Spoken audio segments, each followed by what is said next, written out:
दूसरे मुल्कों में अपने खुद साख्ता दुश्मनों को कत्ल करने की भारतीय मुहिम के खिलाफ बरतानवी अखबार द गार्डियन के बाद अमरीकी मीडिया वाशिंगटन पोस्ट भी फट पड़ा है। भारत की दूसरे मुल्कों में घुसकर अपने मुखालिफिन को कत्ल करने की कार्रवाइयाँ एक बार फिर दुनिया भर की जानिब से तनकीद की जद में आ गई हैं। चांकियातर सियासत और तौसी पसंदाना अज़ाइम और इंतहा पसंदाना नज़रियात रखने वाले नरेंद्र मोदी के खुद को भारत की किसी भी मकबूल शख्सियत के मुकाबले में ज़्यादा मुहिब्बे वतन, ज़्यादा मुतहरिक और ज़्यादा अमलियत पसंद करार देने की भोंडी कोशिशें दुनिया भर में भारत के घिनौने किरदार को बेनकाब करने का सबब बन रही हैं। बिल्कुल, और जैसे कि पूरी दुनिया से ये डिटेल्स आ रही हैं।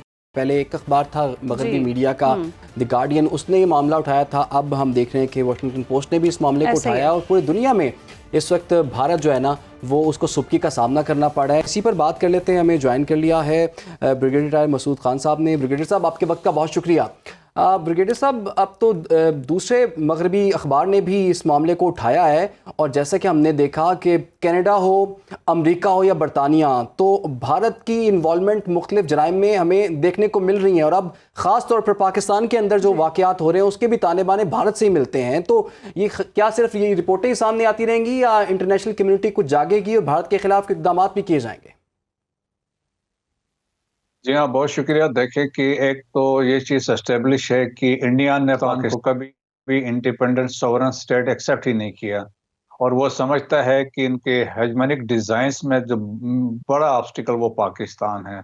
सो देयरफॉर 1947 से तमाम वो कोशिशें बरोए-कार ला रहा ताकि पाकिस्तान को डिस्टेबलाइज करे और terrorism is one of the tool और अफगानिस्तान की सरजमीन पास्ट में यूज़ करता रहा और अभी दोबारा वहाँ पे अपने पंजे गाड़ रहा है।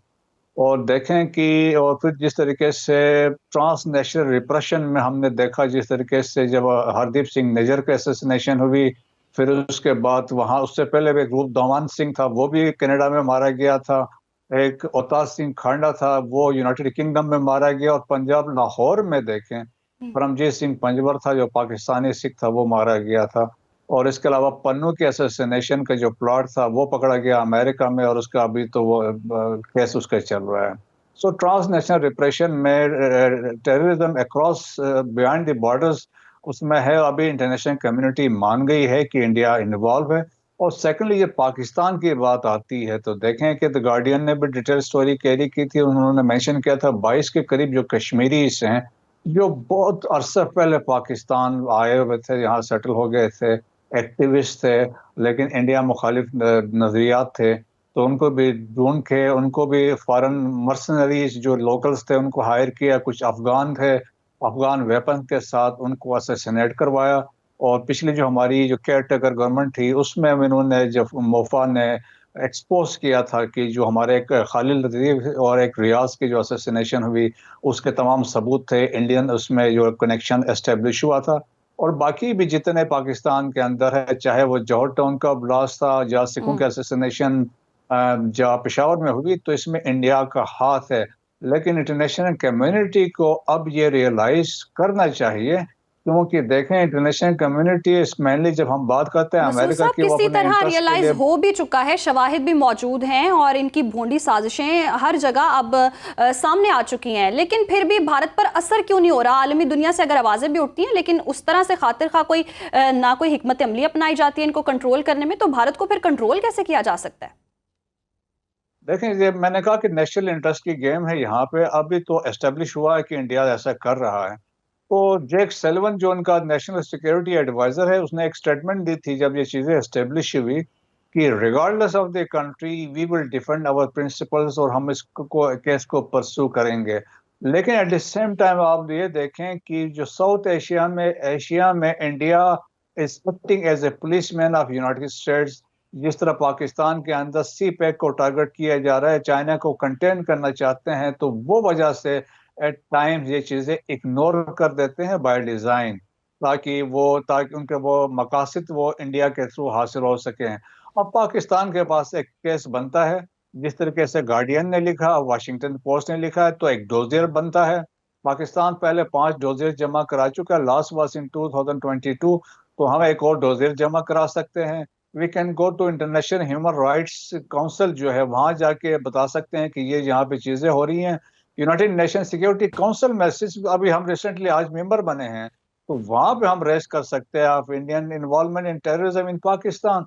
पाकिस्तान के पास अभी ऑप्शन है और हमें केस बनता है सॉलिड किस्म का, इसको हम परसू करें। ये बात आपकी ठीक है ब्रिगेडियर साहब, लेकिन जैसे कि आपने खुद बताया कि 5 डोजियर पहले हम दे चुके हुए हैं, अब एक और डोजियर भी अगर हम दे देते हैं तो उससे फ़र्क तो कुछ भी नहीं पड़ा। अब इंटरनेशनली अगर देखा जाए तो मुख्तलिफ अखबारात जो हैं वो भारतीय इन्वॉल्वमेंट को जो है वो सामने लेकर आ रहे हैं। आपके ख्याल में भारत जो है वो उसको सुबकी का सामना तो करना पड़ा है, क्या शर्मिंदगी की वजह से भारत इन ओछे हथकंडों से बाज आ जाएगा आपके ख्याल में? देखें, ये कुछ अरसे तक तो मेरे ख्याल में एक ब्रेक आएगी उसमें, वो यकीनन, क्योंकि इससे चीज़ें बड़ी रिसेंटली हुई है। जब कनाडा से स्टार्ट हुआ और वहाँ पे जिस तरीके से जस्टिन ट्रूडो ने स्टैंड लिया, फिर अमेरिका में हुआ, फिर यूनाइटेड किंगडम में है, फिर पाकिस्तान ने भी स्टैंड लिया है, तो वो कोशिश करेंगे। लेकिन इसके बावजूद आपने अगर देखा होगा तो राजनाथ सिंह के हमने स्टेटमेंट्स देखी थी, उन्होंने कहा था हम जी जहां भी होगा, हम पाकिस्तान में अगर होगा बंदा तो हम वहां भी जाके बंदे को मारेंगे। तो ये एक स्टेट पॉलिसी बन चुकी है, state terrorism as a state tool के तौर पे ये यूज कर रहे हैं।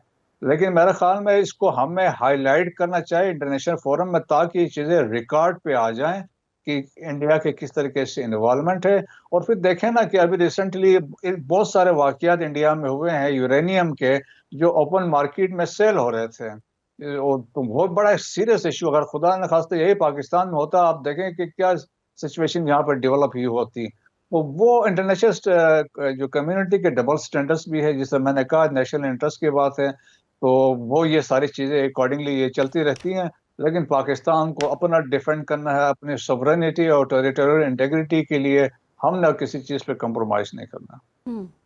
ठीक है, बहुत बहुत शुक्रिया आपका। रिटायर्ड मसूद खान साहब हमारे साथ मौजूद थे। और ये बात तो दुरुस्त है कि भारत का ये मकरू चेहरा इस वक्त पूरी दुनिया ने देख लिया है। पहले तो पाकिस्तान इसके खिलाफ आवाज़ उठाता था और बड़े डोजियर्स हमने दिए थे। वो मसला अलग था कि पाकिस्तान और भारत के क्या ताल्लुकात हैं, तो शायद इंटरनेशनल कम्युनिटी को यकीन ना करती होगी, लेकिन सबूतों के साथ हमने ये डोजियर्स जो हैं वो उन तक पहुँचाए भी थे। लेकिन अब ये है कि पहले गार्डियन ने इसको हाईलाइट किया, अब वाशिंगटन पोस्ट ने भी इस पर एक रिपोर्ट भी लिखी है और सारे सबूतों के साथ ये चीज़ बताई कि भारत किस तरह से ना सिर्फ पाकिस्तान में बल्कि अमेरिका में भी हमने देख लिया, बरतानिया में भी देख लिया, और कनाडा सबसे बड़ी एग्जाम्पल जो है वो भारत की शर्मिंदगी का बायस बनी है।